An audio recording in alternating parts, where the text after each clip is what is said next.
السلام علیکم۔ آج بدھ ہے، جون کی 7 تاریخ۔ وائس آف امریکہ واشنگٹن کی اردو سروس سے میں ہوں خالد حمید، خبروں کے ایک بلٹن کے ساتھ۔ ورلڈ بینک نے آئندہ مالی سال کے دوران پاکستان کی معیشت کی شرح نمو 2% رہنے کی پیشگوئی کی ہے۔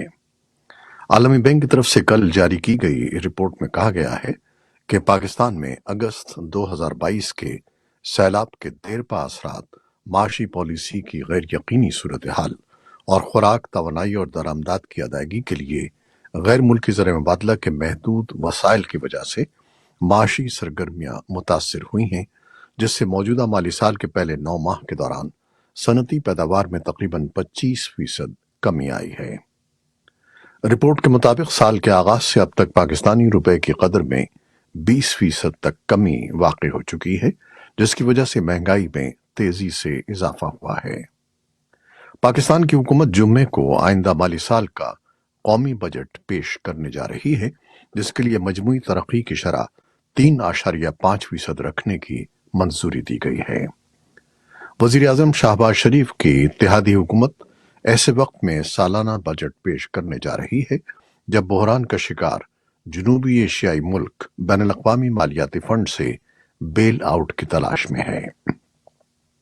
اس صورتحال میں حکومت کو آئی ایم ایف کی فنڈنگ کے بغیر ہی بجٹ پیش کرنا پڑ رہا ہے۔ حکومت پاکستان کئی برسوں سے افغانستان کے ساتھ دو طرفہ تجارت اور افغانستان کے راستے وسط ایشیائی ممالک کے ساتھ تجارت کو بڑھانے کے لیے اقدامات کرتی آئی ہے، مگر تاجر اور ٹرانسپورٹرز سرحدی گزرگاہوں پر سہولیات کی کمی اور دیگر مشکلات کی شکایت کرتے رہے ہیں۔ پاکستان اور افغانستان کے چیمبر آف کامرس کے مشترکہ ادارے کے چیئرمین اور دیگر عہدیداروں نے علاقائی سطح پر تجارتی سرگرمیوں کو فروغ دینے کے لیے حکومت پاکستان کی جانب سے بارٹر ٹریڈ کے اجرا کے فیصلے کا خیر مقدم کیا ہے، مگر اس نظام کو کامیاب بنانے کے لیے افغانستان کے ساتھ دو طرفہ تجارت کو مستحکم کرنے کی راہ میں حائل رکاوٹوں کو دور کرنے پر زور دیا گیا ہے۔ امریکی محکمہ خارجہ کے نائب ترجمان ویدانت پٹیل نے منگل کے روز معمول کی بریفنگ کے دوران کہا ہے کہ پاکستان میں 9 مئی کے احتجاجی مظاہروں کے بعد حراست میں لیے جانے والے امریکی شہریوں کے بارے میں پاکستانی حکومت سے رابطے میں ہیں، لیکن پرائیویسی خدشات کی وجہ سے ہر کیس پر بات نہیں کی جا سکتی، اور بلا شبہ جب بھی کوئی امریکی شہری بیرون ملک گرفتار ہوتا ہے تو ہم اس کی مدد کے لیے فوراً تیار ہوتے ہیں اور توقع کرتے ہیں کہ پاکستانی حکام ان زیر حراست افراد کو حاصل مکمل آزادانہ اور مکمل منصفانہ ٹرائل کی ضمانت کا احترام کریں گے۔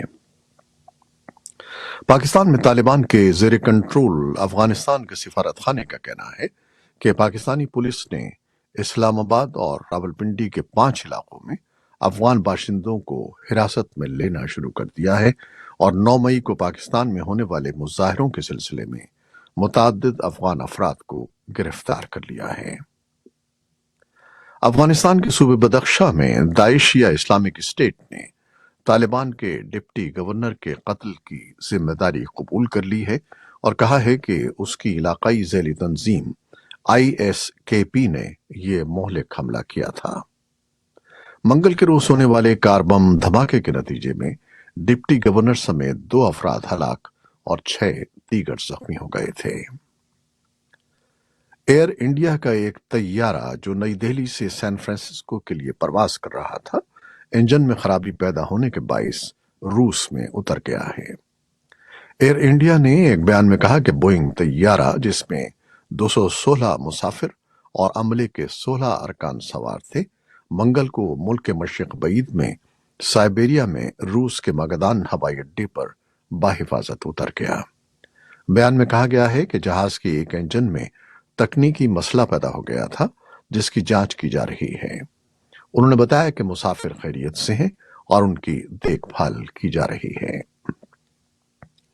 بھارت کی اصل اپوزیشن جماعت کانگریس پارٹی کے سینئر رہنما راہل گاندھی نے امریکہ کے 3 شہروں کا اپنا 6 روزہ دورہ مکمل کر لیا ہے۔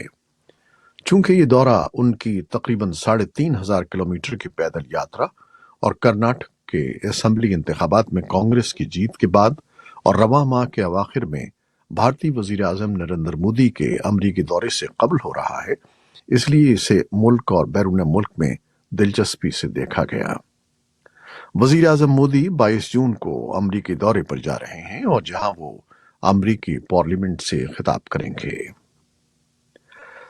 امریکی وزیر خارجہ اینٹنی بلنکن نے منگل کو جدہ میں سعودی ولی عہد محمد بن سلمان سے ملاقات کی، جس کے دوران محکمہ خارجہ کے مطابق انہوں نے اس سال کے شروع میں سوڈان سے امریکیوں کے انخلا میں سعودی عرب کی مدد کے لیے شکریہ ادا کیا۔ وزیر خارجہ سعودی عرب کے دورے کے دوران سعودی وزیر خارجہ فیصل بن فرحان اور خلیج تعاون کونسل کے وزرائے خارجہ سے بھی ملاقات کر رہے ہیں۔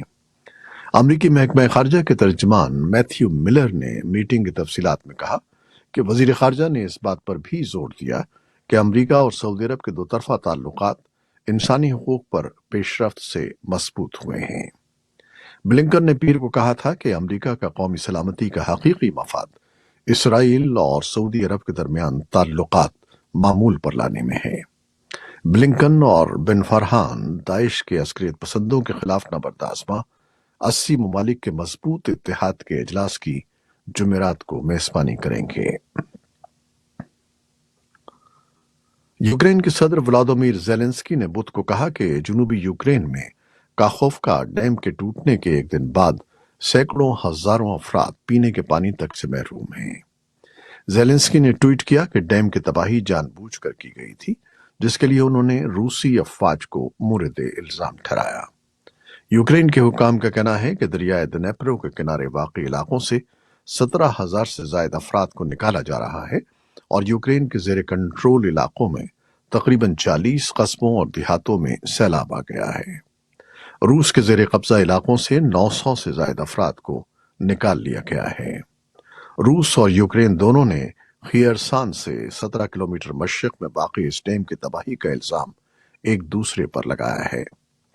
واشنگٹن میں وائٹ ہاؤس نے منگل کو کہا کہ وہ حتمی طور پر یہ نہیں کہہ سکتا کہ بڑے ڈیم کی تباہی کی وجہ کیا ہے، لیکن ان رپورٹس کا جائزہ لے رہا ہے کہ دھماکہ روس نے کیا تھا۔ اقوام متحدہ کے سیکرٹری جنرل انتونیو گوتریس نے کہا کہ شہریوں اور شہری انفراسٹرکچر پر حملے بند ہونے چاہیے۔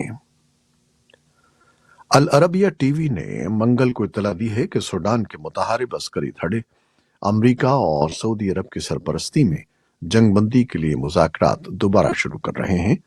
فوج اور RSF نے فوری طور پر اس پر کوئی تبصرہ نہیں کیا۔ سعودی عرب اور امریکہ نے اس سے پہلے بھی مذاکرات کی ثالثی کی تھی، جس کی وجہ سے انسانی امداد فراہم کرنے کے مقصد سے جنگ بندی کی گئی تھی، جو مکمل طور پر ناکام ہو گئی۔ ادھر دارالحکومت خرطوم میں فضائی اور زمینی جھڑپیں جاری ہیں۔ ایران نے لگ بھگ 7 برس بعد سعودی عرب میں اپنا سفارت خانہ دوبارہ کھول دیا ہے۔ دارالحکومت ریاض میں منگل کو منعقد ہونے والی تقریب کے موقع پر ایران کے نائب وزیر خارجہ علی رضا بیگتلی نے کہا کہ ہم اس دن کو اسلامی جمہوریہ ایران اور سعودی عرب کے تعلقات کے لیے اہم سمجھتے ہیں۔ ایران اور سعودی عرب نے رواں برس مارچ میں چین کی ثالثی میں ہونے والے معاہدے کے تحت سفارتی تعلقات بحال کرنے پر اتفاق کیا تھا۔ ویٹیکن نے ایک بیان میں کہا ہے کہ 86 سالہ پوپ فرانسس کی بدھ کی سپہر روم کے جیملی ہسپتال میں پیٹ کی سرجری کی جائے گی۔ بیان میں مزید کہا گیا ہے کہ پوپ کی طبی ٹیم نے حالیہ دنوں میں فیصلہ کیا تھا کہ سرجری کی ضرورت ہے اور امید ہے کہ وہ صحت یاب ہونے تک کئی دن ہسپتال میں رہیں گے۔ امریکہ کی ریاست ورجینیا کے شہر ریچمنڈ کے ایک تھیٹر میں ایک ہائی اسکول گریجویشن تقریب کے موقع پر فائرنگ کے نتیجے میں 2 افراد ہلاک اور 5 زخمی ہو گئے ہیں۔ پولیس نے موقع سے فرار ہونے کی کوشش کرنے والے ایک 19 سالہ مشتبہ نوجوان کو حراست میں لے لیا ہے، جس کی فوری طور پر شناخت نہیں ہو سکی ہے۔ پولیس کا کہنا ہے کہ مشتبہ نوجوان پر سیکنڈ ڈگری قتل کے 2 الزامات عائد کیے جائیں گے۔ رچمنڈ پولیس کے عبوری چیف رک ایڈورڈز نے رات کے وقت ایک نیوز کانفرنس میں 2 ہلاکتوں کی تصدیق کی ہے۔ ٹیکنالوجی کی معروف کمپنی مائیکروسافٹ اپنے ایکس باکس کے ذریعے غیر قانونی طور پر